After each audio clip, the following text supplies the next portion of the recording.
নমস্কার, আমি মীনাক্ষী। শুরু করছি জবাব চায় বাংলা। বিগত কদিন ধরে আমরা কি দেখছি বাদল অধিবেশনে, যেখানে সংসদ গণতন্ত্রের মন্দির সংসদ, এবং এই গণতন্ত্রের মন্দিরে মানুষের কথা বলতে প্রতিনিধি নির্বাচন করে মানুষ গণতন্ত্রের মন্দিরে পাঠান তাদের প্রতিনিধিদের। কিন্তু কার্যত যে ছবি উঠে আসছে বিগত কদিন ধরে, লোকসভা রাজ্যসভা সব জায়গাতে দেখা যাচ্ছে সংসদীয় নিয়ম রীতি মানার কথা তো দূরে থাক, যে চিত্র সামনে আসছে তাতে কোথাও না কোথাও সংসদের গরিমা ক্ষুণ্ণ হচ্ছে, আবার কোথাও গণতন্ত্রের মন্দিরের উচ্চ কক্ষে যে সমস্ত ছবি ধরা পড়ছে তাতে একদিকে নিন্দার ঝড় উঠছে, অন্যদিকে বিরোধীরাও বলার জায়গা রয়েছে। তারা বলছেন যেসব ইস্যু নিয়ে আমরা আলোচনা চাইছি সেই সমস্ত ইস্যু নিয়ে আলোচনা করা হচ্ছে না। সুতরাং স্বাভাবিকভাবেই এই সংসদীয় গণতন্ত্রের যে ব্যবস্থা, অর্থাৎ যেটা বারবার বলা হয় সংসদীয় গণতন্ত্রের যে বিরোধীরা, তারা হচ্ছেন গণতন্ত্রের মূল শক্তি এবং যারা সমাজের শ্রেষ্ঠ মানুষ বলেই আশা করা যায়, যারা আদর্শ, তাদের আচার আচরণ ব্যবহার সবাইতেই শ্রেষ্ঠত্বের ছোঁয়া থাকবে। না বিচারকের আসনে বসে নয়, নিপাট সাধারণ মানুষের চোখ দিয়ে বিশ্লেষণের সময় কি দেখলেন দেশের মানুষ, কি ছবি তাদের সামনে উঠে এলো, সেটা কি রাজনীতিবিদরা ভাবছেন? তথ্য প্রযুক্তি মন্ত্রীর হাত থেকে বিবৃতি দেওয়ার কাগজ কেড়ে নিয়ে তা ছিঁড়ে ফেললেন পেশায় চিকিৎসক তৃণমূলের সাংসদ শান্তনু সেন। জানিয়ে ইতিমধ্যে রাজনৈতিক মহলে একটা তীব্র বিতর্ক, রাজনৈতিক মহলে তরজা শুরু হয়েছে। বিজেপির দাবি এতে স্বাধিকার ভঙ্গ হয়েছে, তাই তাকে গোটা বাদল অধিবেশনে সাসপেন্ড করেছেন রাজ্যসভার চেয়ারম্যান। এরপরে গেল রব তুলে গণতন্ত্রের কণ্ঠরোধ হয়েছে বলে টুইট বিবৃতি সবই সেরে ফেলেছে বিরোধীরা। শান্তনু সেনের গোটা প্রতিবাদটাই ছিল পেগাসাসকে কেন্দ্র করে, তাই একে একে দুই করে আসরে নেমে পড়লেন কুণাল ঘোষও। তৃণমূলের মুখপাত্র টুইটে অভিযোগ করেছেন তিনি যে পেগাসাসে গণতন্ত্র হরণ হয়েছে, আর শান্তনুকে সাসপেন্ড করে কণ্ঠরোধ করা হয়েছে বিরোধীদের। গণতন্ত্র, কণ্ঠরোধ এই শব্দগুলো কি দল ভিত্তিতে, সময় ভিত্তিতে অন্য মানে বহন করে জানা নেই। তবে কণ্ঠরোধের কথা বললে বাংলার মানুষের মনে পড়ে কয়েকজনের কথা। শিলাদিত্য চৌধুরী, অম্বিকেশ মহাপাত্র, মৌসুমী কয়ালদের কথা। কি অপরাধ ছিল তাদের? শাসককে প্রশ্ন করেছিল। তাই আজকে জবাব চাই বাংলায় আমরা সমস্ত প্রশ্নের উত্তর চাই। সংসদে যেমন গণতন্ত্রের কণ্ঠরোধের অভিযোগ উঠছে, রাজ্যের বিধানসভাতেও গণতন্ত্রের কণ্ঠরোধের অভিযোগ উঠছে, কিন্তু তার সবথেকে গুরুত্বপূর্ণ যে বিষয় আচার আচরণ ব্যবহার, সেটা নিয়ে যে প্রশ্ন উঠছে সংসদে, বা যারা মানুষের প্রতিনিধি তারা গিয়ে সংসদে যে আচার আচরণ করছেন সেটা কেমন হওয়া উচিত, প্রতিবাদের ভাষা কেমন হওয়া উচিত, কেমন প্রতিবাদ হওয়া উচিত। আজ শুধু আমি নই, এই প্রশ্নের জবাব চায় বাংলা।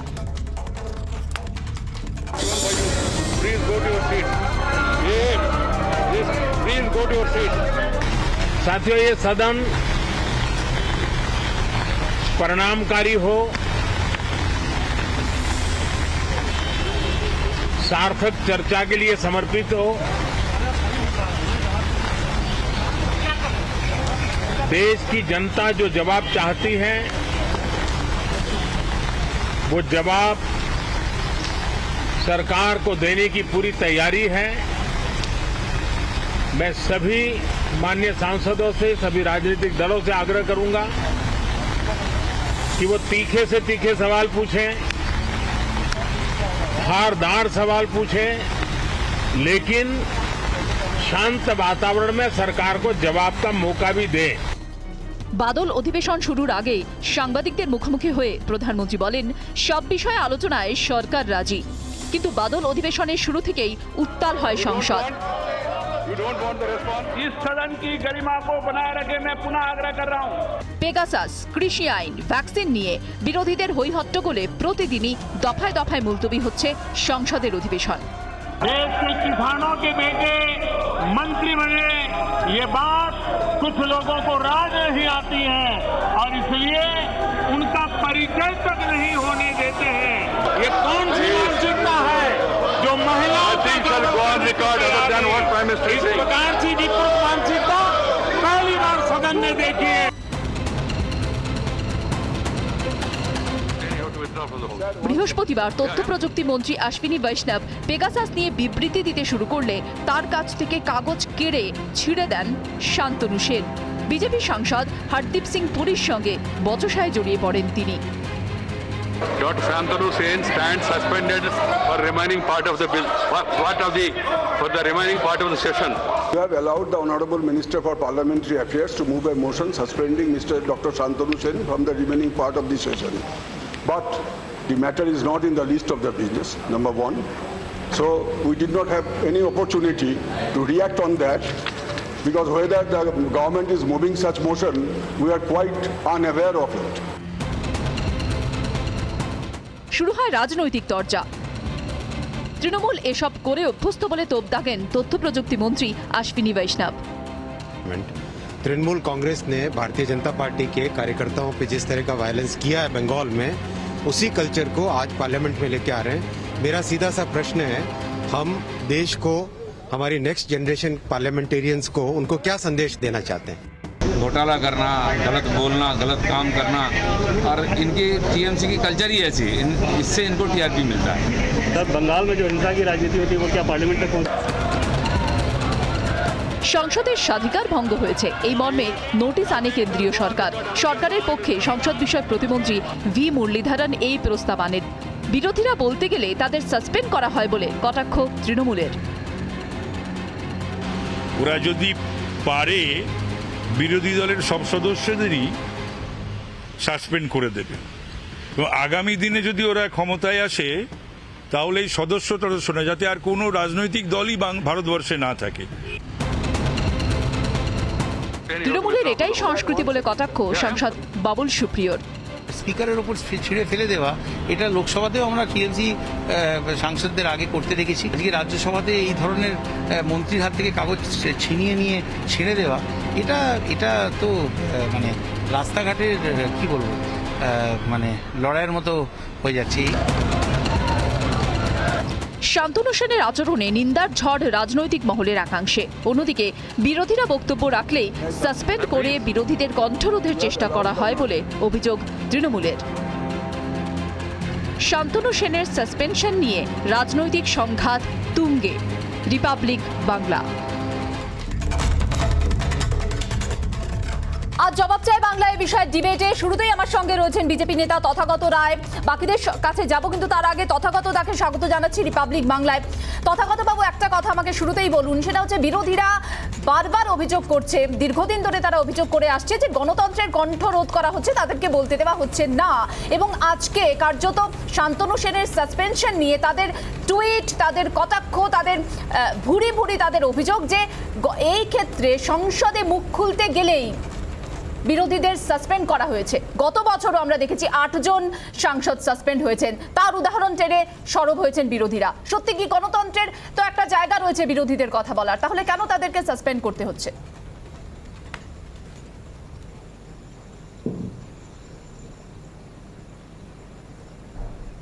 ডক্টর শান্তনু সেন কোনো সাংসদীয় প্রক্রিয়ায় বিরোধ করছিলেন না। উনি একটা চুল্লুর থেকে মাতালরা যেরকম করে মারামারি করে সেরকম আচরণ করেছিলেন, এবং এই প্রক্রিয়ায় তিনি পুরো সংসদের সম্মানটা ধুলোয় লুটিয়ে দিয়েছেন। এই ছবি সারা পৃথিবী দেখেছে, এবং দেখে তারা ভারতের সংসদের কাজ দেখে হেসেছে, ভারতীয় সাংসদদের কাজ দেখে হেসেছে। তারা তো জানে না তৃণমূলকে তো পশ্চিমবঙ্গের বাইরে কেউ জানে না, তৃণমূল আবার কি। কিন্তু বিদেশের যারা আছেন তারা বলবেন যে ভারতের সংসদে সাংসদরা এইরকম আচরণ করে, মাতালের মতন আচরণ করে, এবং তারা যদি এটা জানতে পারেন যে ইনি একজন অশিক্ষিত মানুষ নন, বরঞ্চ উচ্চশিক্ষিত একজন ডাক্তার, তাহলে তো এই দেশের মুখে চুনকালি পড়ে যাবে।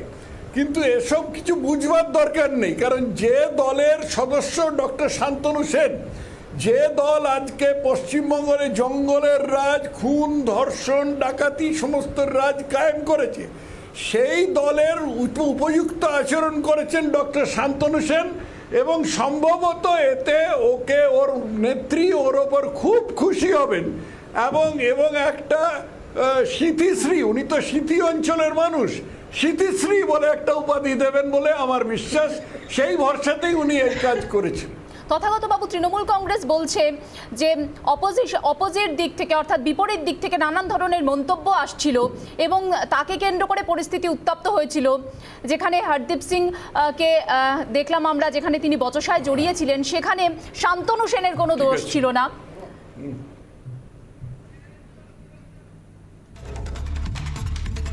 সম্ভবত তথাগত বাবুর সঙ্গে যোগাযোগ বিচ্ছিন্ন হয়ে গিয়েছে।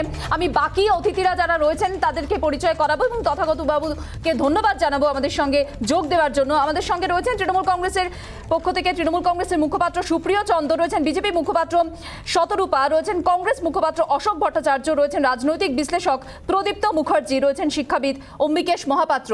সকলকে স্বাগত রিপাবলিক বাংলায়। আমি শুরুতেই চলে যাব আজকে, যেহেতু শান্তনু সেন তাকে সাসপেন্ড করা হয়েছে, তৃণমূল কংগ্রেসের মুখপাত্র সুপ্রিয় চন্দ্রর কাছে। সুপ্রিয়, আন্দোলনের ভাষা বা প্রতিবাদের ভাষা কি এমন হওয়া উচিত যেমন ছবি আমরা দেখলাম আজকে গতকাল? সংসদীয় কার্যক্রমে সংসদীয় পন্থা বা রীতিনীতির বাইরে কোনো কাজ হোক বা কোনো ছবি উঠে আসুক মিডিয়ার পর্দায় বা মানুষের জনমানসে, সেটা তৃণমূল কংগ্রেস সংসদের দায়িত্বশীল দল হিসেবে আজ থেকে তো নয়। এরকম তো নয় যে কালকে তৃণমূল কংগ্রেস ভূমিষ্ঠ হয়েছে আর আজকে থেকে সংসদে কাজ করছে। দীর্ঘদিন তৃণমূল কংগ্রেস কাজ করছে, ভারতবর্ষের সব বিরোধী রাজনৈতিক দলগুলোই কাজ করছে, বিজেপিও একসময় বিরোধী আসনে ছিল, তারাও কাজ করেছে, ফলে কেউই সেটা চায় না। কিন্তু গণতন্ত্র যখন বুলডোজড, যখন বলতে দেওয়া হয় না, এবং এর আগেও আমরা রাজ্যসভায় দেখেছি যে যখন বিরোধী রাজনৈতিক নেতারা কথা বলেন, আমাদের রাজ্যসভার নেতা ডেরেক ওব্রায়েন, দোলা সেন, তারা যখন কৃষি বিল নিয়ে কথা বলছিলেন, তাদেরকেও একই কায়দায় এই সাসপেনশনের জুজু এবং তোমাকে কথা বলতে দেবো না, তোমাকে চুপ করিয়ে দেবো, সংসদ থেকে বার করে দেবো। তাহলে একেবারেই আমাদের, আমি কভারেজে দেখছিলাম, একেবারে আমাদের নেতা, দলের নেতা, বর্ষিয়ার নেতা একেবারে সঠিক অর্থে বলেছেন, বিজেপি হয়তো চায় যে একটা নেতা, একটা দল, একটা দাঙ্গা, একটা নীতি, এবং একটা নীতির মাধ্যমে একটাই নীতি যে আমরা বলবো শুধু মন কি বাত বলবো, কারোর মন কি বাত শুনবো না। কৃষক নিয়ে কথা বড় বড় কথা বলছে। কিন্তু সুপ্রিয়, সাংবাদিক সম্মেলনে সংসদে শুরু হওয়ার আগে প্রধানমন্ত্রী নিজে বলেছিলেন যে বলতে দেওয়া হোক, সব কথা আমরা শুনবো। বলতে দেওয়ার কি সুযোগ এসেছিল? প্রধানমন্ত্রী সাংবাদিক সম্মেলন হচ্ছিল সোনার পাথর বাটি, সারা বছরে প্রায় দেখা যায় না বললেই চলে। যখন বলেন একা বলেন, প্রশ্ন উত্তর শোনেন না। পার্লামেন্ট এটা ফ্যাশন শো নয় যে শুধুমাত্র একটা দিক থেকে বলবে। It is not the monolithic concept. Parliament মানে ফ্যাশন শো। শতরূপা আসন ডিবেটে সুপ্রিয় চন্দ্রর সঙ্গে বুলডোজ করা হচ্ছে বিরোধীদের, পার্লামেন্ট ফ্যাশন শো বলছেন সুপ্রিয়। শতরূপা, না, সুপ্রিয় চন্দ্রের মতন অসংখ্য তৃণমূলের যারা মুখপাত্র আছেন তারা তো মনে করে যে তারা এবং তাদের দলনেত্রী এবং সাঙ্গপাঙ্গ যারা আছে সবাই হচ্ছে ধোয়া তুলসী পাতা, তাদের কোনো দোষ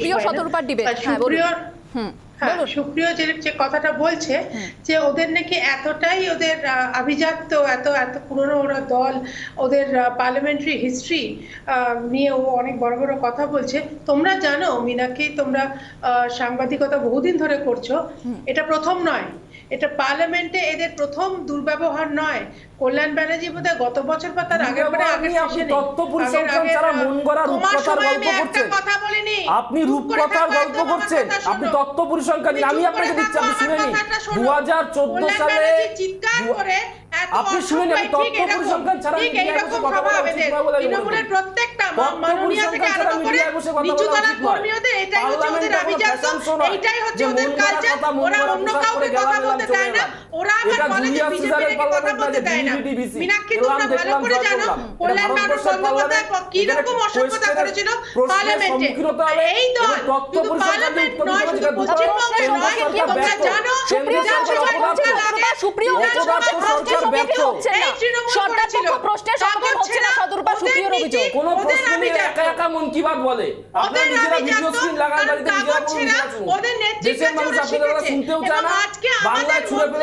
আমাদের মাননীয় মন্ত্রী আইটি ইনফরমেশন টেকনোলজি যে মন্ত্রীর সঙ্গে এই বচসা হয়েছে, যার কাগজ ছিঁড়ে দিয়েছে, সে পরিষ্কার টুইট করেছে যে পশ্চিমবঙ্গে এই যে পোস্টপোন ভায়োলেন্সের রীতিনীতি ওরা পার্লামেন্ট পর্যন্ত চেষ্টা করেছে। সুদীপ যদি কথা না বন্ধ করে তাহলে তোমরা কেন মিউট করে না? সুপ্রিয়র একটা পয়েন্ট স্পষ্ট যে বচসা হবে, সেরকম সিচুয়েশন সরকার কেন ক্রিয়েট করবে? কেন নজরদারি? আমি এই বিষয়ে আজকে যাকে পেয়ে পেয়েছি শতরূপা এবং অশোকদার কাছেও যাব। আজকে যাকে পেয়েছি অম্বিকেশ মহাপাত্র। 2011 সালে ক্ষমতায় আসার পর, আমরা যদি খুব ভুল না করি, আমি 2012-এ এই ঘটনা, যেখানে অম্বিকেশ মহাপাত্র একটি কার্টুন তৈরি করেছিলেন, একটা কার্টুন এঁকেছিলেন এবং তাকে গ্রেফতার হতে হয়েছিল। তখন এই প্রশ্ন কেন করা হলো না?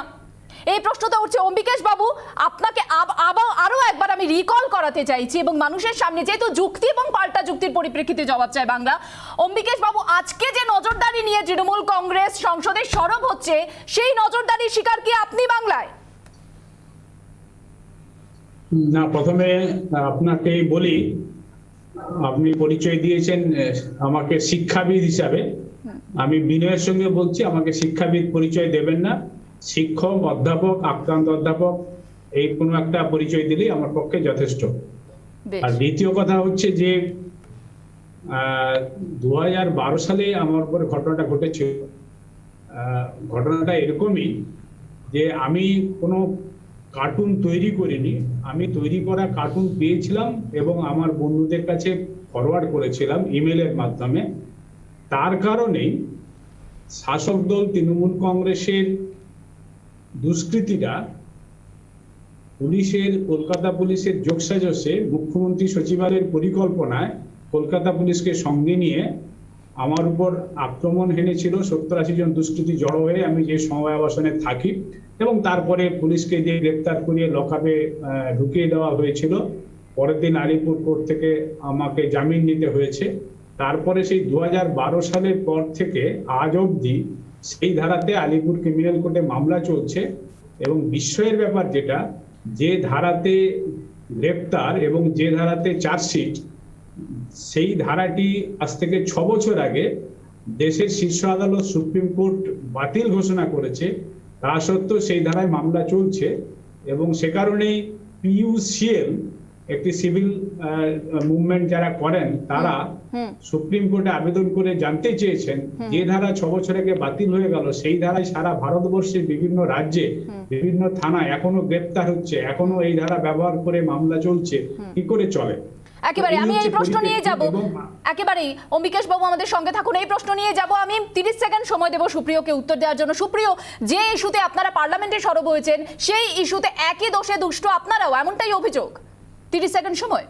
আমার মনে হয় না দুটো বিষয় এক, প্রথমত। দ্বিতীয়ত, মাননীয় অধ্যাপক মহাশয়কে আমার যথাযোগ্য নমস্কার, কিন্তু আমি ওনাকে প্রথম, আজকের যে ইস্যু, আজকের যে এজেন্ডা, সেখানে উনি একজন শিক্ষাবিদ বলছেন বা অধ্যাপক বলছেন, তাকে আমি প্রশ্ন করতে চাই দেশের ছাত্র রাজনীতির একজন হিসাবে, যে পেগাসাস ইস্যুতে যেটা ব্যক্তিগত স্পেসের যে জায়গাটা সংবিধান সম্মত, আপনি একজন দেশের অধ্যাপক হিসেবে, শিক্ষা সমাজের একজন হিসাবে, আপনি কি বিষয়টাকে সমর্থন করেন?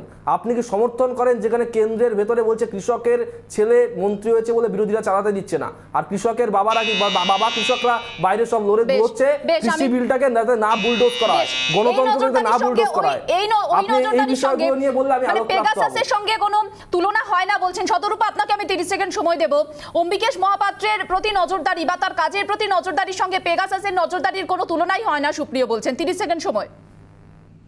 না, সুপ্রিয়র কথার উত্তর যে আমায় দিতে হবে তার কোনো বাধ্যবাধকতা নেই, কিন্তু অম্বিকেশ বাবুর বিষয় আমি এই নিয়ে 2-3 বার কথা, 2-3টে শোতে, এই যে ওরা যে বলে না অসহিষ্ণুতা, এটা কিন্তু কনস্ট্যান্টলি তৃণমূল জবে থেকে এসছে 2011, তবে থেকে কিন্তু ওরা একদম নজরদারি হিসেবে দেখিয়ে যাচ্ছে। অম্বিকেশ বাবুর সঙ্গে যেটা হয়েছে সেটা ঘোরতর অন্যায়। পেগাসাস নিয়ে যখন আবার কথা তোমরা তুলছো, আমি যেটা বলতে বাধ্য হচ্ছি, সেন্ট্রাল গভর্নমেন্টের তরফ থেকে বিভিন্ন রকমের বাইট দেওয়া হয়েছে, বিভিন্ন নেতারা, বিভিন্ন মন্ত্রীরা বাইট দিয়েছেন এবং এটা ভেরি ক্লিয়ার জানিয়ে দেওয়া হয়েছে যে এটা কোনো রকম কোনো যৌক্তিকতা নেই, এখানে কেন্দ্রীয় সরকারের কোনো হাত নেই।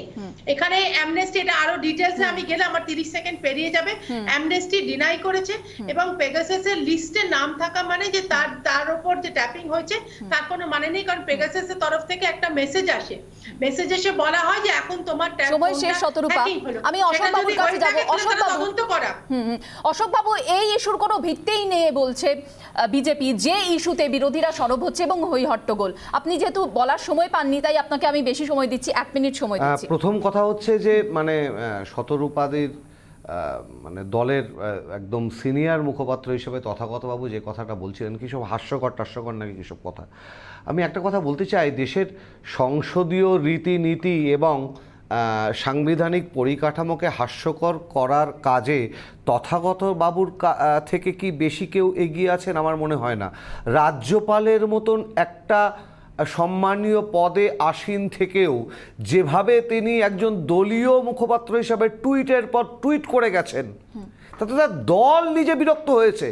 তা আমার কথা নয়, দল বিরক্ত হয়েছে বলে আমি জানি। তথাগতবাবু বা বিজেপির কাছ থেকে সংবিধান কিংবা সংসদীয় রীতিনীতির পাঠ আমরা কেউ নেব না, এটা গেল 1 নম্বর কথা। 2 নম্বর কথা হচ্ছে আমরা যেটা বারবার করে বলতে চাই, থিসিস অ্যান্টিথিসিস সিনথেসিস, সংসদীয় পরিকাঠামোর এই যে রীতিনীতি, বাদ বিবাদ সংবাদ চলবে, আমরা চাই ডিসকাশন হোক, আমরা এটা বলতে চাই না ডিসকাশন বন্ধ হয়ে যাক, কিন্তু এই ডিসকাশন বন্ধ করার যে রীতি আমরা দেখেছি ইউপিএ সরকারের আমলে, দিনের পর দিন সংসদীয় রীতিনীতিকে গলা টিপে হত্যা করেছে এই বিজেপি। তাদের কাছ থেকে আজকে সংসদীয় রীতিনীতির পাঠ তো আমরা নিতে পারবো না। আমি শতরূপার কাছে উত্তরে যাব, কিন্তু তার আগে আমি প্রদীপ্তর কাছে যাব। প্রদীপ্ত, যে কোনো ইস্যু হোক, পেগাসাস হোক বা কৃষি আইন হোক, যে কোনো বিষয় হোক, প্রতিবাদ তো বিরোধীদের একমাত্র শক্তি এবং গণতন্ত্রের একমাত্র শক্তি। প্রতিবাদ ঠিক আছে, প্রতিবাদ তো করতেই হবে, কিন্তু প্রতিবাদের ভাষা কেমন হওয়া উচিত প্রদীপ্ত বলে মনে হয়? প্রতিবাদের ভাষা এরকম কাগজ ছোড়া, প্রতিবাদের ভাষা রুলস বুক ছেড়া? 1 মিনিট সময় প্রদীপ্ত। ব্যবহার করা হয়েছে দেশের সংবিধান কিভাবে ব্যবহার করা হয়েছে, কিন্তু 2004 থেকে 2009 অবধি যদি দেখেন এবং 2009 থেকে 2014 অবধি দেখেন, তাহলে আপনার কাছে স্ট্যাটিস্টিক্যালি কতগুলো জিনিস খুব পরিষ্কার করে জানা উচিত যে প্রায় 40% অধিবেশনের দিনগুলো নষ্ট হয়েছে, মানে বিভিন্ন চলে গেছেন তিনি অরুণ জেটলি সাহেব বা অন্যান্য যারা, তাদের বিরোধিতার জন্য, সেটা রাজ্যসভা হোক লোকসভা হোক। দেখা গেছে যে প্রায় 38% বিল ল্যাপসড হয়েছে ইউপিএ সরকারের সময়, ইউপিএ 1 এবং ইউপিএ 2 এর সময়। আমরা দেখেছি যে কিভাবে পার্লামেন্টারি প্রসিডিংসের ক্ষেত্রে কিরকমভাবে ওয়েলে নেমে এসে একে অপরকে অ্যাটাক করা হয়েছে, সেটাও আমরা দেখেছি। সাসপেনশনটা তো পরের কথা। আসলে পার্লামেন্টারি প্রসিডিংস নিয়ে যারা চর্চা করেন তাদের এইটুকু জায়গা নেই যে আমরা কোন পরিপ্রেক্ষিতে কি মোশন আনবো এবং সেই মোশনটার জন্য আত্মপক্ষ সমর্থনের কি সুযোগটা তাকে দিলাম। ফলে দেখা যাচ্ছে যে আমি একপেক্ষিক তর্ক করছি, আমি বলছি যে না আমি সবার কথা শুনবো, তীক্ষ্ণ থেকে তীক্ষ্ণ প্রশ্ন নেব, কিন্তু যখনই সেই প্রশ্নের সময় আসছে আমি কাউকে বলতে দেব না। কিন্তু সেটা তো আপনি বলছেন, আপনার তো অভিযোগের কথা বলছেন আপনি, কিন্তু প্রতিবাদের ভাষা নিয়ে আমি উত্তর পেলাম না। আমি যাব এরপরে এই প্রশ্ন অবশ্যই তুলবো, কিন্তু তার আগে প্রদীপ্ত এবং বাকিরা যারা রয়েছে না তাদেরকে বলে যে আমার জবাব চাই বাংলা টুইস্টের সময় হয়েছে। জবাব চাই বাংলা টুইস্ট আরো একটা প্রশ্ন তুলে দেবে এবং আরো একটা তথ্য তুলে ধরবে, যেখানে আজকে অভিযোগ এবং পাল্টা অভিযোগ চলছে, যেখানে তৃণমূল কংগ্রেসের পক্ষ থেকে, বিরোধীদের পক্ষ থেকে বলা হচ্ছে কণ্ঠরোধ করা হচ্ছে, অন্যদিকে সরকার পক্ষ থেকে, বিজেপির পক্ষ থেকে বলা হচ্ছে যে বিরোধীরা বলার সুযোগ দিচ্ছেন না, বিরোধীরা যে বিষয় বিবৃতি দাবি করছেন সেই বিষয় বিবৃতি দেওয়ার সময় তাদেরকে বাধা দেওয়া হচ্ছে, যেটা নাকি তৃণমূল কংগ্রেসের কোথাও না কোথাও একটা কালচার পার্লামেন্টে হয়ে দাঁড়িয়েছে। এবং জবাব চাই বাংলা টুইস্টের পরে আমি এই বিষয়ে উত্তর নেব। আজকে জবাব চাই বাংলা টুইস্ট।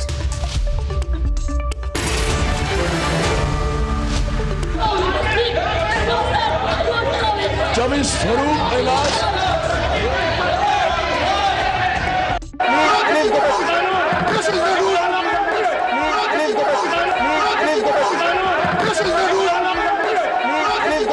महात्मा गांधी कैसे महात्मा बने मालूम मैडम? उन्होंने साउथ अफ्रीका के नेशनल रजिस्टर कार्ड को फाड़ दिया था, जला दिया था। इसीलिए जब महात्मा ने फाड़ा, मैं इस बिल को फाड़ता हूं। ये हिंदुस्तान को तोड़ने की कोशिश कर रहा है।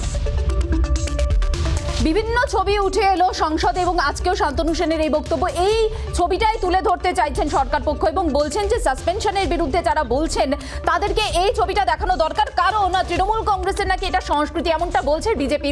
আমি এই কথার পরিপ্রেক্ষিতে এই কথার উত্তর নেব, সুপ্রিয়র কাছে যাব। 1 মিনিট সময় দেব। সুপ্রিয়, জবাব চাই বাংলা টুইস্টের পরিপ্রেক্ষিতে 1 মিনিট সময় শুরু এখন। না, নির্বাচিত কিছু ভিডিও অডিও ক্লিপ যেগুলো দেখানো হয়েছে সেগুলো নিঃসন্দেহে সংসদীয় ঘটনা প্রবাহ, এবং এই সংসদীয় ঘটনা প্রবাহকে অস্বীকার করার জায়গা নেই, কারণ যে পরিপ্রেক্ষিতে, যে প্রেক্ষিতকে সামনে রেখে বা পেছনে রেখে এই ঘটনাগুলো হয়েছে প্রত্যেকটা দেশবাসী জানেন, দেশের মানুষ জানেন, এবং দেশের মানুষ তার রায়টা জানাতে পারে নির্বাচনের মাধ্যমে। ভারতবর্ষের সিস্টেমে সেই জায়গায় নির্বাচনের মাধ্যমে মানুষ বারবার করে বুঝিয়ে দিয়েছেন যে মানুষ কাদের সঙ্গে রয়েছেন। কিন্তু এর বাইরে অনেক টুকরো ছবি তৃণমূল কংগ্রেসের রয়েছে। পেগাসাস ইস্যুতে তৃণমূল কংগ্রেস সাজানো ফোন নিয়ে, খেলনা ফোন নিয়ে অভিনব প্রতিবাদ করেছে। তৃণমূল কংগ্রেস পেট্রোপণ্যের মূল্যবৃদ্ধির চলতি অধিবেশনে, আমি দায়িত্ব নিয়ে বলছি আমাদের পার্লামেন্টারি কমিটির পক্ষ থেকে, সেখানে তৃণমূল কংগ্রেস সাইকেল নিয়ে সাইকেল র্যালি শান্তিপূর্ণভাবে করেছে।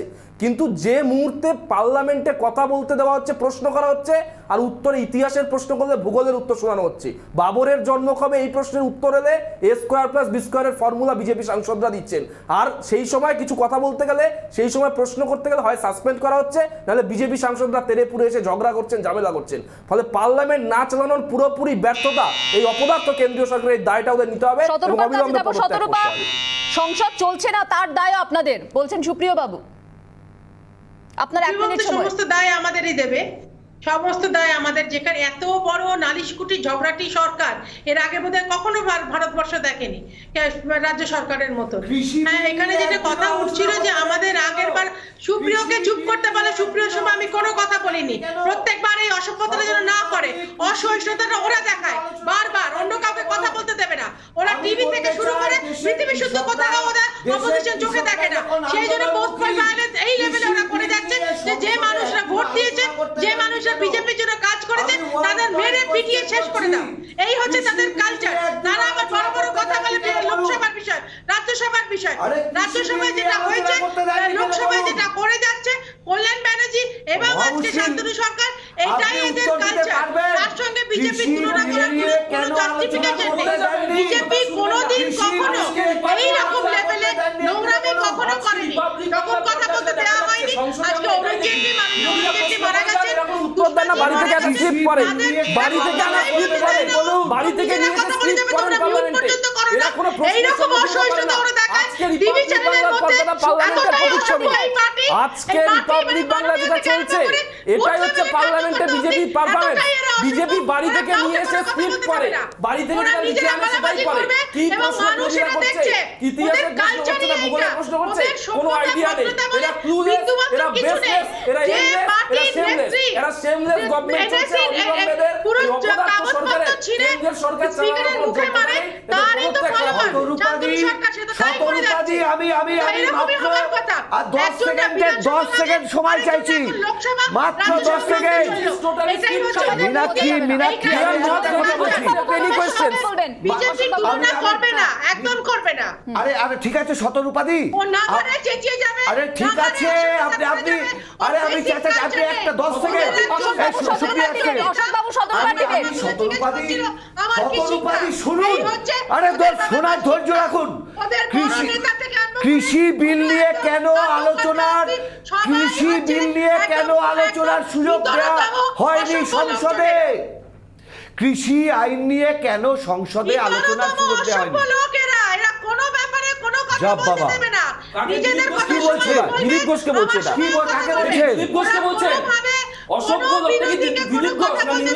আমি বুঝতে পারছি না। কৃষি আইন নিয়ে কেন সংসদে আলোচনা হলো না বলুন? কৃষি আইন জানেন তো? হ্যাঁ, বুঝলাম না। আমি বলতে চাইছি খুব স্পেসিফিক প্রশ্ন। কালা কৃষি আইন নিয়ে যখন বিরোধীরা বলল সংসদে আলোচনা করতে হবে, কেন সে আলোচনার স্পেস দেয়া হলো না? মাত্র 5 সেকেন্ডের একটা প্রশ্ন করছি, বলুন। মাননীয় প্রধানমন্ত্রী তো বলেই দিয়েছে, ধৈর্য ধরে শুনুন। কৃষি আইন নিয়ে কেন আলোচনা হলো না? কৃষি আইন নিশ্চয়ই হবে, আপনারা বলে দেবেন কোন সময় কি হবে। মানে আপনি ঠিক করবেন? কৃষি আইন সারা দেশ উত্তাল, সারা দেশ উত্তাল। কি বলছেন? আপনারা জানেন না লিখে পাঠাতে হয় কখন কে কোনো কথা বলবে। আমি আপনাকে একটা পরিসংখ্যানের প্রশ্ন বলি, আপনি এটা জিজ্ঞেস 5 সেকেন্ড হবে 2 সেকেন্ড। শতরূপাদি আমি আশা রাখি নিশ্চয়ই জানেন। কি বলতে চাইছেন? রিপাবলিক বাংলা বলে দেবে কি বলতে চাইছেন? সুপ্রিয় প্রশ্ন সুপ্রিয় প্রশ্ন। আমি একটা স্পেসিফিক প্রশ্ন শত্রুপাদি, সুপ্রিয় প্রশ্ন। যে চলতি অধিবেশনে কটা বিল স্ক্রুটিনির জন্য স্ট্যান্ডিং কমিটিতে পাঠানো হয়েছে? বিরোধীদের একটা বড় কাজ থাকে স্ক্রুটিনি করা। কটা বিল স্ক্রুটিনি করার জন্য স্ট্যান্ডিং কমিটিতে পাঠানো হয়েছে? আপনি সংখ্যাটা বলুন। আপনি কটা বিল সংখ্যাটা বলুন। আপনার সাহস থাকলে সংখ্যাটা বলুন। আপনার সামর্থ্য থাকলে সংখ্যাটা বলুন। এরা বিরোধীদের মানে না, এরা গণতন্ত্রকে মানে না, বুলডোজ করতে চায় পার্লামেন্টটাকে, একটা পার্টি দিয়ে চালাতে চায়, একদলীয় শাসন ব্যবস্থা কায়েম করতে চায়। কিন্তু সুপ্রিয় একই অভিযোগ তো। তোমরা লোকের বাড়ি ভেঙেছো। সুপ্রিয় একই অভিযোগ এই রাজ্যে বিরোধীদের। বাড়ি ভাঙা পার্লামেন্টে কোথা থেকে এলো? সুপ্রিয় একই অভিযোগ এই রাজ্যে বিরোধীদের। আমি বলছি স্ক্রুটিনি করার জন্য কটা বিল স্ট্যান্ডিং কমিটির কাছে গেছে, সংখ্যাটা বলে দিন। দুধ কা দুধ পানি কা পানি হয়ে গেল। বাড়ি ভাঙা শুভেন্দু অধিকারী দিলীপ ঘোষের কোথা গেল? তোমরা যদি চলতে দাও তাকে অসভ্যতার শিরোমণি একেবারে তোমরা মাননীয় থেকে আরম্ভ করে এটা কি উত্তর দিচ্ছেন যে কটা স্ক্রুটিনি হলো? এটা কি কটা স্ক্রুটিনি হলো তার উত্তর দিচ্ছেন? আমার কাছে উত্তর পৌঁছচ্ছে না। অসভ্যতা হয় এটা। কিন্তু সুপ্রিয় তোমরা যে অভিযোগ কটা স্ক্রুটিনি হলো আমি কিন্তু এখনো শুনতে পেলাম না শতরূপাদি। সুপ্রিয় কটা বিল স্ক্রুটিনির জন্য গেছে? দাদা যে প্রশ্নটা করছিলেন আমি কৃষি বিলের জন্য, কৃষি সারা দেশ উত্তম, আমার সঙ্গে কৃষক আত্মহত্যা করছেন। কৃষকরা দিল্লির চরম ঠান্ডার মধ্যে খোলা আকাশের নিচে রাত কাটাচ্ছেন, তবুও কৃষি আইন নিয়ে, কালা কৃষি আইন নিয়ে আলোচনার সময় এখন অবধি খুঁজে পেলেন না।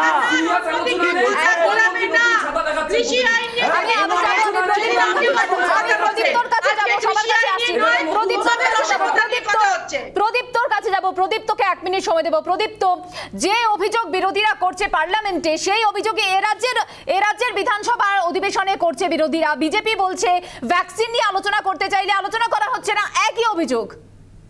প্রদীপ্ত, 1 মিনিট সময়। না, অভিযোগ পাল্টা অভিযোগ থাকবে, কিন্তু সেশন আটকে দেওয়া হচ্ছে বা পার্লামেন্টারিয়ানদের বলতে দেওয়া হচ্ছে না, দুটোর মধ্যে পার্থক্য আছে। আসলে বিজেপিকে প্রশ্ন করতে গেলে বিধানসভায় থাকতে হবে, তারা তো বারংবার ওয়াক আউট করে যাচ্ছে, সে শপথ গ্রহণ করার সময় হোক বা কোনো বিল পাসের সময় হোক, তারা এত বেশি ওয়াক আউট করছে যে তাদের বলার সময় আছে কিনা আমার জানা নেই। কিন্তু প্রশ্ন হচ্ছে পেগাসাস ইস্যু নিয়ে যখন এত কথা হচ্ছে, তখন সেই ইস্যুতে কথা বলার প্রশ্ন আমাদের থাকবে না? আমরা পার্লামেন্টারি প্রসিডিংস নিয়ে কথা বলতে পারবো না? বিজেপি সেটা জবাব দেবে না? সেটা তাদের ব্যাপার, নাই দিতে পারে, জনগণ তাদের জবাব দিয়ে দেবে। প্রসঙ্গটা অন্য জায়গায়, যে পেগাসাস ইস্যুতে ফ্রান্সে কিন্তু একটা ইতিমধ্যে এনকোয়ারি কমিটি বসে গেছে, আর আমাদের এখানে একটা বিবৃতি দিয়ে শুধুমাত্র বসিয়ে দেওয়া হলো। কিন্তু স্ট্যান স্বামীদের মতন, আজকে অম্বিকেশ মহাপাত্রের কথা বলা হচ্ছে, স্যারের কথা, কিন্তু স্ট্যান স্বামীর কথা বলতে গেলে ওদের আর কোনো কিছু আসছে না। তখন ন্যাশনাল হিউম্যান রাইটস কমিশনের কথাও আসছে না, বা এরকম এলগার কমিশন নিয়ে যা যা ঘটনাক্রম ঘটেছে সে নিয়েও কোনো হিউম্যান রাইটস কমিশনের কথা আসছে না। প্রসঙ্গটা হচ্ছে পার্লামেন্টারি প্রসিডিং যদি আমি এক দেশ দর্শিতা করার চেষ্টা করি, তখন আমার হাতে যে মেজরিটারিয়ান গভর্নমেন্টের ক্ষমতা রয়েছে সেটাকে ইউজ করি, তখনই কিন্তু হয়ে যায় যে আমার সরকার নাকি বিজেপির সরকার। যখন ওই আরএসএস এর প্রধান বলেছিলেন না যে হিন্দু মুসলিমের ডিএনএ এর প্রসঙ্গ, একদমই অম্বিকেশ বাবু, এই বিষয়ে যে কথাটা বলা হচ্ছে যে গণতন্ত্রের কণ্ঠরোধ করা হচ্ছে, সেটা সংসদে যে অভিযোগ, রাজ্য বিধানসভার ক্ষেত্রেও বিরোধীদের একই অভিযোগ। তাহলে যে অভিযোগ সংসদে, যে অভিযোগ বিধানসভায়, তাহলে এই যে নিজের কথা বলা বা এই যে মৌলিক অধিকার মানুষের, যেটা নিজের বক্তব্য বলা, স্বাধীন বক্তব্য বলা, সেখানে কোথাও না কোথাও সব জায়গাতেই অভিযোগের আন্ডারে পড়ে যাচ্ছে এই বিষয়গুলো। আমি প্রথমে বলি যে পেগাসাস নিয়ে যে আলোচনাগুলো চলছে, সংসদে নানান রকম গোলমাল চলছে, তো ভারত সরকারের উচিত সরকারের তরফে পরিষ্কার করে বলা যে পেগাসাসের বিষয়ে ভারত সরকার কোনোভাবে যুক্ত নয় বা তারা এই সব স্পাইওয়্যার কেনেনি, এটা পরিষ্কার করে বলা উচিত। আর যদি সেটা না বলতে পারে, তাহলে কোনো যৌথ সংসদীয় কমিটি গঠন করে এর পুঙ্খানুপুঙ্খ তদন্ত করে সমস্ত কিছু সামনে নিয়ে আসা অত্যন্ত প্রয়োজন, দেশের সার্বভৌমত্বের স্বার্থে, সংবিধানের স্বার্থে, দেশের রক্ষার স্বার্থে। আর পাশাপাশি আমি বলবো, আমাদের যিনি প্যানেলে আছেন তৃণমূল কংগ্রেসের প্রতিনিধি, তিনি যে কথাটা তুলেছেন, আমি এটা বলি যে রাজ্যের শাসক দল এবং কেন্দ্রের শাসক দল উভয়ই গণতন্ত্র নিধনের পক্ষে, কণ্ঠরোধের পক্ষে তারা সবসময় সরব। আমরা দেখেছি রাজ্যের ক্ষেত্রেও যেমন ছোট স্কেলে নজরদারি হয়, ছোট স্কেলে গণতন্ত্র রোধের চেষ্টা করা হয়, তেমনি লার্জ স্কেলে বিজেপিও সেখানে করছেন। এবং আমরা দেখেছি যে কৃষি আইন পাশ করানোর ক্ষেত্রে বা 370 ধারা বিলোপের ক্ষেত্রে বা যখন শ্রম আইন পাশ করানো হচ্ছে, ন্যাশনাল এডুকেশন বিল পাস করানো হচ্ছে, তখন কিন্তু সংসদে রীতিনীতিকে বিভ্রান্তুষ্ট দেখেই করা হয়েছে। এবং আমাদের রাজ্যের শাসক দলও কিন্তু তারাও রাজ্যের ক্ষেত্রে এইভাবেই কাজটা করে চলেছে, যেহেতু রাজ্যের সরকারের ক্ষমতা সীমিত, তারা ছোট স্কেলে এই কাজটা করেন, আর কেন্দ্রের শাসক দল যেহেতু বৃহত্তর আসছে তাই তারা বড় স্কেলে করছে। একটা কথা এখানে বলার আছে, একটা কথা বলা আছে, অম্বিকেশ বাবুর যে ঘটনাটা আমরা সবাই জানি, আমার দল, আমি ভারতীয় জাতীয় কংগ্রেসের কথা বলছি, যে ঘটনা অম্বিকেশ বাবুর সাথে ঘটেছে আমরা তার তীব্র প্রতিবাদ সেই সময় করেছি এবং এখনো সেটাকে জাস্টিফাই করার চেষ্টা করি না।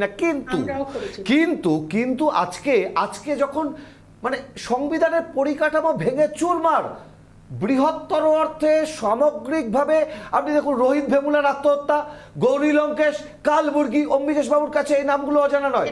অম্বিকেশ বাবুর ঘটনাকে দিয়ে এই ঘটনাগুলোকে জাস্টিফাই করা যায় না। সারা দেশের আজকে সব্যসাচী দেবের একটা কবিতার কথা মনে পড়ে যাচ্ছিল, রাষ্ট্রদ্রোহিতা রাষ্ট্রদ্রোহিতা রাষ্ট্রদ্রোহিতা, রাষ্ট্রদ্রোহিতা হলো এই রাষ্ট্রে বেঁচে থাকা। তার বিরুদ্ধে আমাদের তো আলোচনার জায়গাটা আজকে এইটা। অম্বিকেশ বাবুর ঘটনা দিয়ে এটাকে জাস্টিফাই করা যায় না। অম্বিকেশ বাবুর সাথে এই ঘটনা ঘটেছে তো লাগাতার বলেই যাচ্ছে, কিন্তু এই কোনোটা প্রমাণ নেই যে আমাদের হাত আছে এখানে। কোনটা? শ্রীলঙ্কেশের কথা কোনোটা কোথাও প্রমাণ নেই। জাতীয় মানবাধিকার কমিশনকে দেখলাম গলিতে গলিতে ঘুরতে, খুব ভালো কথা। পোস্ট পোল ভায়োলেন্স আমরাও সমর্থন করি না। স্ট্যান স্বামীর বেলায় জাতীয় মানবাধিকার কমিশনের চোখে কি ঠুলি পড়া ছিল শতরূপাদি? স্ট্যান স্বামীর ঘটনাটা আপনি জানেন? কি জানি বলুন। নাগপুরে কি স্ক্রিপ্ট লেখা হচ্ছে? নাগপুরে কি স্ট্যান স্বামীকে নিয়ে নতুন স্ক্রিপ্ট লেখা হয়েছে? বলুন, রোহিত ভেমুলার আত্মহত্যা বলুন, গৌরী লঙ্কেশ বলুন, কালবুর্গি বলুন। সতর্কবাদী বলতে চাইছেন বলুন। আমি তো উত্তর দিচ্ছি। এই তো 10 ঘন্টা সময় নিন, প্রতিটা বিষয় ছুঁয়ে যান। ওরা লাগাতার অ্যাকিউজেশন করে যাবে এবং আমি যে সময়টা কথা বলবো তখন ওরা নিজেদের গলাবাজি করে যাবে। আমার সঙ্গে গলাবাজি করে কোনো লাভ হবে না।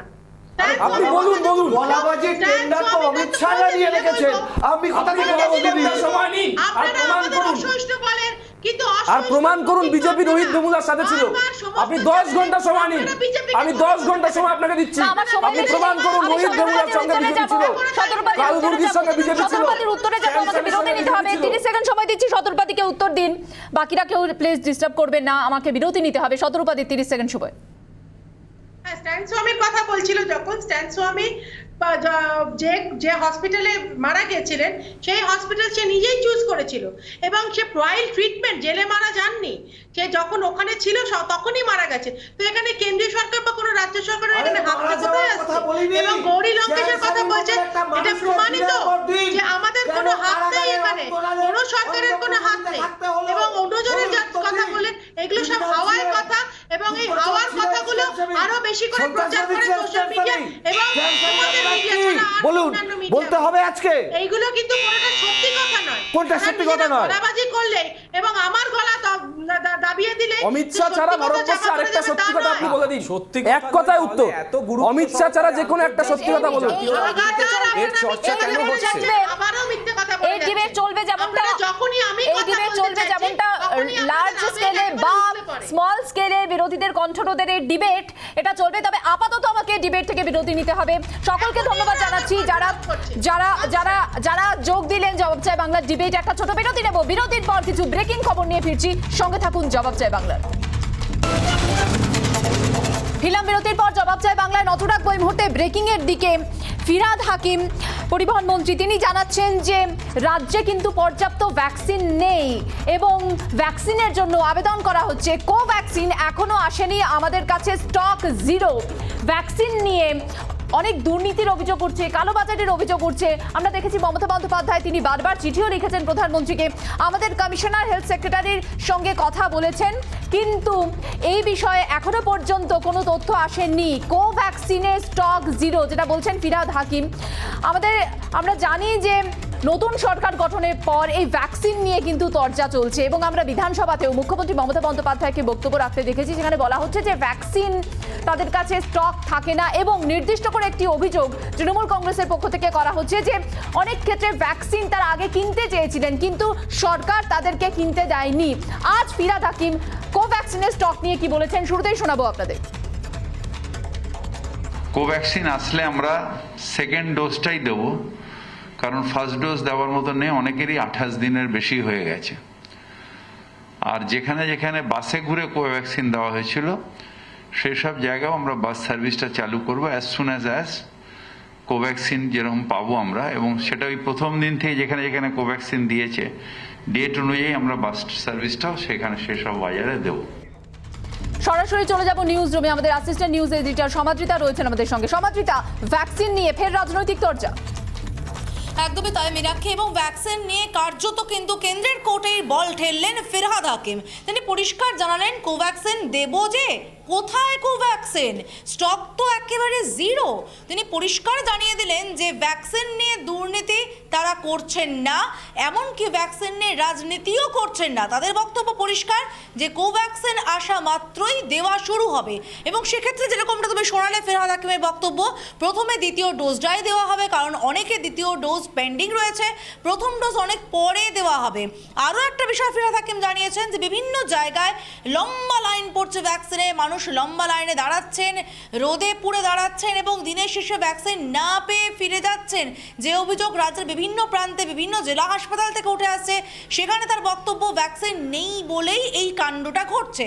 একই সঙ্গে তার বক্তব্য পর্যাপ্ত ভ্যাকসিন এলে টোকেন সিস্টেম করে দেওয়া হবে, বিকেল 4টে পর্যন্ত ভ্যাকসিন দেওয়া হবে এবং তারপরেই পরের দিনের টোকেনটা দিয়ে দেওয়া হবে, এবং সেটা নিয়ে যাতে কোনো দুর্নীতি না হয় সেক্ষেত্রেও নজরদারি রাখা হবে। একেবারে অসংখ্য ধন্যবাদ সমাদৃতা। সমাদৃতা ছিলেন আমাদের সঙ্গে সরাসরি নিউজ রুম থেকে, এবং যে তথ্য উঠে আসছে অর্থাৎ ভ্যাকসিন পেলে ভ্যাকসিন যাতে সঠিকভাবে মানুষের কাছে পৌঁছয় সেদিকেও নজর দেওয়া হবে। কারণ আমরা দেখেছি বাংলার রাজনীতি ইতিমধ্যেই তোলপাড় হয়েছে ভ্যাকসিনে দুর্নীতির অভিযোগে, এবং কার্যত এই বিষয়ে ফিরহাদ হাকিম তিনি কার্যত এই বিষয়ে একটা বার্তা দিলেন যে ভ্যাকসিন যদি আসে আমাদের কাছে পর্যাপ্ত, যাতে মানুষের কাছে ঠিকভাবে পৌঁছতে পারে সেই বিষয়ে নিশ্চিত করবে প্রশাসন। একটা বড় বার্তা ফিরহাদ হাকিমের পক্ষ থেকে। আমরা সরাসরি চলে যাবো আমাদের পরবর্তী খবরের দিকে, যে খবরের দিকে নজর রাখবো আমরা, অর্থাৎ বিগত দুদিন ধরে যে ইস্যু নিয়ে রাজনৈতিক মহল তোলপাড়, উচ্চ মাধ্যমিকের ফল প্রকাশে ধর্মীয় মেরুকরণের তীব্র নিন্দা। এবার তীব্র নিন্দা রাজনৈতিক মহলে, তীব্র নিন্দা জানাচ্ছে এবার যা খবর আসছে এবিভিপি। সমগ্র ভারতের শিক্ষা ব্যবস্থার ইতিহাসে এক লজ্জাজনক নজির রাখা হয়েছে বলে মনে করছে এবিভিপি। এর আগেও আমরা দেখেছি এই বিষয়ে বিভিন্ন নিন্দার ঝড় উঠেছে। অখিল ভারতীয় বিদ্যার্থী পরিষদের পক্ষ থেকে কিন্তু ঘটনার তীব্র নিন্দা করা হয়েছে। শুধুমাত্র অখিল ভারতীয় বিদ্যার্থী পরিষদ নয়, আমরা বিজেপির পক্ষ থেকেও কিছুক্ষণ আগেও যে রিয়াকশন আমাদের কাছে এসে পৌঁছেছে সেখানে কিন্তু তীব্র নিন্দা, এবং শুধুমাত্র বিজেপি নয় অন্য দলগুলো বামেদের পক্ষ থেকেও তীব্র নিন্দা করা হয়েছে এই বিষয়ে। এবং এই বিষয়ে ইতিমধ্যে টুইটের কিন্তু ঝড় উঠেছে। আমরা সরাসরি চলে যাব আমাদের প্রতিনিধি, আমাদের সহকর্মী সন্তু রয়েছেন এই মুহূর্তে সরাসরি নিউজ রুম থেকে। সন্তু, অখিল ভারতীয় বিদ্যার্থী পরিষদের পক্ষ থেকে এবার কিভাবে এই ইস্যুর বিরোধিতা করা হচ্ছে, এই বিষয়ের বিরোধিতা করা হচ্ছে? দেখো মীনাক্ষী, আমরা সবাই দেখেছি যে উচ্চ মাধ্যমিকের ফল প্রকাশ করতে গিয়ে উচ্চ মাধ্যমিক শিক্ষা সংসদের সভাপতি মহুয়া দাস তিনি কি মন্তব্য করেছিলেন, এবং তারপর কিভাবে বিতর্ক তৈরি হয়েছিল। সবাই নিন্দা করেছেন, শিক্ষা মহল নিন্দা করেছেন। এরপর যে প্রেস বিবৃতি আমাদের কাছে আসছে অখিল ভারতীয় বিদ্যার্থী পরিষদ, তাঁরা প্রেস বিবৃতি জারি করছেন। কি বলছেন সেখানে? ফল প্রকাশে ধর্মীয় মেরুকরণের তীব্র নিন্দা জানায় এবিভিপি। কে লিখছেন? শ্রী সুরঞ্জন সরকার, দক্ষিণবঙ্গ প্রান্ত সম্পাদক এবিভিপির। এখানে বিস্তারিত লেখা রয়েছে, ঘটনার বিবরণ দিয়ে লেখা রয়েছে তারা ধর্মীয় মেরুকরণের তীব্র নিন্দা জানাচ্ছেন, এবং যে ঘটনা হয়েছে তীব্র নিন্দা জানাচ্ছেন। এবং এই মুহূর্তে রিপাবলিক বাংলার হাতে সেই প্রেস বিজ্ঞপ্তি তুমি দেখতে পাচ্ছ, আমরা দর্শকদের দেখাচ্ছি। সেই প্রেস বিজ্ঞপ্তিতে পরিষ্কার করে দেওয়া হয়েছে এবিভিপির পক্ষ থেকে যে এই ঘটনা কোনোদিনও কাম্য নয়। এই ঘটনা শিক্ষা ব্যবস্থার একটা কলঙ্ক। এই ঘটনা চোখে আঙুল দিয়ে দেখিয়ে দিলেন উচ্চ মাধ্যমিক শিক্ষা সংসদের সভানেত্রী যে কি ঘটনা ঘটতে পারে, এবং তীব্র নিন্দা জানাচ্ছেন। সেই ছবি এই মুহূর্তে রিপাবলিক বাংলার হাতে প্রেস বিবৃতি আমি দেখাচ্ছি। এই মুহূর্তে শ্রী সুরঞ্জন সরকার, দক্ষিণবঙ্গ প্রান্ত সম্পাদক এবিভিপির, তিনি এই প্রেস বিবৃতি জারি করছে। মীনাক্ষী, একেবারেই সন্তু, তাহলে শুধুমাত্র যে একটি রাজনৈতিক দল নয়, এই ইস্যুতে কিন্তু সরব হয়েছে সব দলই সন্তু। আমরা দেখলাম সকালের দিকে সেখানে এসএফআই এর পক্ষ থেকে বিক্ষোভ দেখানো হয়েছে, সল্টলেকে বিক্ষোভ দেখানো হয়েছে। শুধুমাত্র দল নির্বিশেষে সকলেই কিন্তু এই ঘটনার নিন্দা করছেন। একদমই একদমই, এবং দল নির্বিশেষে প্রত্যেক শিক্ষা প্রতিষ্ঠানের অনেকেই শিক্ষিত, অনেকেই প্রতিষ্ঠিত ব্যক্তিরা তারা রাস্তায় নেমেছেন, এমনকি চিকিৎসকেরাও কিন্তু প্রতিবাদ জানিয়েছেন। টুইটারে ঝড়, তুমি যেমনটা বলছিলে, টুইটারে ঝড় উঠেছে, নিন্দা জানাচ্ছেন প্রত্যেকে। এবং ইতিমধ্যেই কিন্তু মহুয়া দাস তিনি বলেছেন, তিনি আবেগতাড়িত হয়ে বলে ফেলেছিলেন, তিনি আবেগতাড়িত হয়ে এই কথাটা বলে ফেলেছিলেন, তার উদ্দেশ্য এটা ছিল না। ইতিমধ্যেই কিন্তু সেটা তিনি সর্বসমক্ষে বলেছেন, সংবাদ মাধ্যমের সামনে বলেছেন। কিন্তু এখানেই বিতর্ক শেষ নয়, এখানেই প্রশ্ন তুলছেন স্বভাবতই সবাই তুলছে প্রশ্ন যে কিভাবে তিনি বলতে পারেন একটি জায়গায় বসে, একটি প্রাতিষ্ঠানিক জায়গায় বসে, সেই চেয়ারে বসে কিভাবে তিনি এই মন্তব্য করতে পারেন, সেই প্রশ্নটা কিন্তু সবাই তুলছেন। এবং ইতিমধ্যে আমরা জানি ছাত্র সংগঠন এবিভিপি তারাও কিন্তু এই প্রশ্ন তুলছেন এবং প্রেস বিজ্ঞপ্তি জারি করে নিন্দা জানানো হচ্ছে এই ঘটনায়। মীনাক্ষী, সন্তু, এবং তুমি যেমনটা বললে যে ইতিমধ্যেই প্রতিক্রিয়া এসেছে মহুয়া দাসের, তিনি ঠিক কি জানিয়েছেন, কারণ আমরা রিপাবলিক বাংলা প্রশ্ন করেছিলাম এবং আমরা বারবার ফোন করেছিলাম মহুয়া দাসকে, কিন্তু তিনি এই বিষয়ে প্রতিক্রিয়া দিতে চাননি। কিন্তু আমরা এই প্রশ্ন তুলে ধরার পর আমরা বারবার প্রশ্ন করেছি যে 7 সেকেন্ডের যে ভিডিও, অর্থাৎ ওই নির্দিষ্ট যে বক্তব্য তারপরে সেই ভিডিও আমরা বারবার তুলে ধরেছি এবং বলেছি যে এই ধরনের ভিডিও নিয়ে কিভাবে রাজনৈতিক চর্চা, কিভাবে বিভিন্ন দলের নিন্দা করছে, তার প্রতিক্রিয়া দিন মহুয়া দাস। রিপাবলিক বাংলার পক্ষ থেকে এই প্রশ্ন করা হয়েছিল এই বিষয়ে, তারপরে প্রতিক্রিয়া দিয়েছেন মহুয়া দাস। তিনি কি বলেছেন ঠিক শুনুন। ইতিহাসে প্রথমবার এরকম ভালো রেজাল্ট করেছে এবং আমি ওর কথা বলার সময় আবেগের বশে বেগম রোকেয়ার কথা মনে করছিলাম, যিনি এই একইভাবে লেখাপড়ায় ভালো এবং ছাত্রীদের মধ্যে থেকে উঠে এসেছিলেন। সেই হিসাবে আমি সাংবাদিকদের কিছু তথ্য তারা জানতে চেয়েছিলেন, আমি সেই তথ্যগুলো দিয়েছিলাম যাতে মেয়েটিকে তারা বুঝতে পারে, তার গৌরবটা সংসদ শেয়ার করতে পারে। এইটাই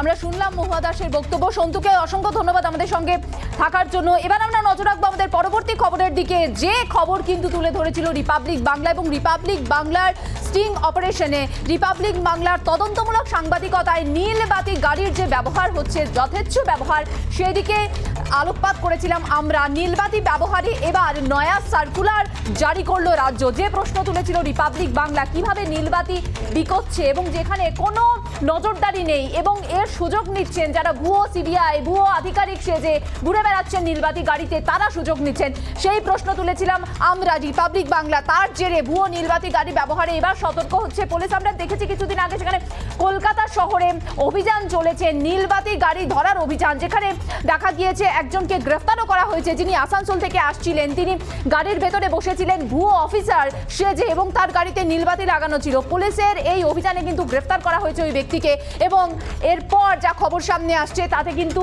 পুলিশের পক্ষ থেকে সতর্ক করা হয়েছে বিভিন্ন থানাকে এবং তারপর সার্কুলার জারি করা হয়েছে। কি বলেছেন এই বিষয়ে ফিরহাদ হাকিম, শুনুন। আর এটা হচ্ছে এমার্জেন্সি সার্ভিসের জন্য, শুধু এমার্জেন্সি সার্ভিসে কিছু মানুষ বাতি ব্যবহার করতে পারবেন, এমার্জেন্সি সার্ভিসে। তার মধ্যে একটা লিস্ট ট্রান্সপোর্ট ডিপার্টমেন্ট থেকে দেওয়া হয়েছে। অনেকে ভুল ব্যাখ্যা করছেন যে গভর্নর নেই, চিফ জাস্টিস নেই, এই নেই। চিফ জাস্টিস এরা অনেক ওপরে, চিফ মিনিস্টার অনেক ওপরে। যাদের এমার্জেন্সি সার্ভিস এরা সবসময় হাই প্রোফাইল, তাদের সাথে সাধারণ মিউনিসিপ্যাল কমিশনার বা পুলিশ কমিশনারের সাথে তুলনা করা যায় না। এর যেগুলো এমার্জেন্সি সার্ভিস, এবং আমিও তখনই ওনারা এমার্জেন্সি সার্ভিস, ওরা সবসময় ভিভিআইপি, আর আমি হলাম যতটুকু আমি এমার্জেন্সি সার্ভিসের সময় আমি ওইটুকু সময় করতে পারবো। সরাসরি চলে যাব নিউজ রুমে। আমাদের deputy news editor Renaissance Chakraborty রয়েছেন আমাদের সঙ্গে। রেনেসা, রিপাবলিক বাংলার খবরের জের নড়ে চড়ে বসলো প্রশাসন। একদম মীনাক্ষী, তোমার নিশ্চয়ই মনে আছে বসিরহাট এমনকি কলকাতার একাধিক বাজারে আমাদের স্টিং অপারেশনেই, রিপাবলিক বাংলার স্টিং অপারেশনেই উঠে এসেছিল যে কিভাবে সামান্য কিছু পয়সা দিলেই মিলতো নীল বাতির যে স্টিকার, সেই স্টিকার, নীল বাতি লাগানো স্টিকার, এবং সেই স্টিকার ব্যবহার করে একাধিক ভুয়ো চক্র কাজ করছিল। রিপাবলিক বাংলায় প্রথম সেই খবর দেখিয়েছিল, কিন্তু ফিরহাদ হাকিম আজকে যে প্রেস কনফারেন্স করেছেন, সাংবাদিক বৈঠক করেছেন, সেখানে অত্যন্ত তাৎপর্যপূর্ণ একটা বক্তব্য তিনি রেখেছেন। তার প্রথম যে বক্তব্য সেটা হলো মানুষ থেকে শেখে, অর্থাৎ কোথাও যে সরকারের ব্যর্থতা হয়েছিল সেটা কার্যত কিন্তু ফিরহাদ হাকিম মেনে নিলেন। শুধু মেনে নিলেন না, তিনি বললেন যে এরপর পুলিশ কাজ করছে, আরও কাজ করবে, পুলিশ আরও সক্রিয়ভাবে যারা ভুয়ো এই নীলবাতি লাগানো স্টিকার ব্যবহার করছে তাদেরকে ধরবে। পাশাপাশি যেমনটা তুমি বললে এবং যে বাইট আমরা দেখালাম দর্শকদের, ফিরহাদ হাকিম এটাও জানিয়েছেন যে একটা সার্কুলার জারি করা হয়েছে পরিবহন দপ্তরের তরফ থেকে। এই সার্কুলার অনুযায়ী শুধুমাত্র এমার্জেন্সি সার্ভিসেস বা জরুরি ভিত্তিতে যারা কাজ করবেন তারাই নীলবাতি লাগানো স্টিকার ব্যবহার করতে পারবেন। এবং আরও একটা গুরুত্বপূর্ণ বিষয়, পরিবহন দপ্তরের তরফ থেকেই একটা স্টিকার ইস্যু করা হবে, সেই স্টিকার যারা লাগাবেন তারাই শুধুমাত্র নীলবাতি লাগানো গাড়ি ব্যবহার করতে পারবেন। এটা কিন্তু পরিষ্কারভাবে আজকে ফিরহাদ হাকিম জানিয়ে দিয়েছেন। একেবারেই অসংখ্য ধন্যবাদ রেনেসা তোমাকে। সরাসরি নিউজ রুম থেকে ছিলেন আমাদের সঙ্গে deputy news editor Renaissance Chakraborty. এবং যে খবর আমরা তুলে ধরছি, অর্থাৎ রিপাবলিক বাংলা মানুষের হয়ে কথা বলবে, মানুষের কণ্ঠস্বর রিপাবলিক বাংলা। যেখানে মানুষের স্বার্থে আঘাত হবে সেখানে আমরা মানুষের স্বার্থে মানুষের অধিকার নিয়ে প্রশ্ন করব। এবং সেই প্রশ্নই আমরা তুলেছিলাম রিপাবলিক বাংলার পক্ষ থেকে। নীলবাতি গাড়ির যথেচ্ছ ব্যবহার, যেখানে মানুষকে ঠকানো হচ্ছে, মানুষকে প্রতারণা করা হচ্ছে, এই নীলবাতি গাড়িকে ব্যবহার করে মানুষকে ঠকানোর একটা চক্রান্ত চলছিল, একটা প্রতারণা চক্র চলে। এবং তার বিরুদ্ধে কিন্তু রিপাবলিক বাংলার তদন্তমূলক সাংবাদিকতায় উঠে এসেছিল সেই তথ্য। এবং তার জেরে নড়ে চড়ে বসলো প্রশাসন, প্রশাসনের পক্ষ থেকে ব্যবস্থা নেওয়া হচ্ছে। জবাব চাই বাংলা থেকে আজকের মতো বিদায় নিচ্ছে। এরপর দেখুন 294 দেশের 1 নম্বর হিট নিউজ শো সৃজিতার সঙ্গে। নজর থাক রিপাবলিক বাংলায়। নমস্কার।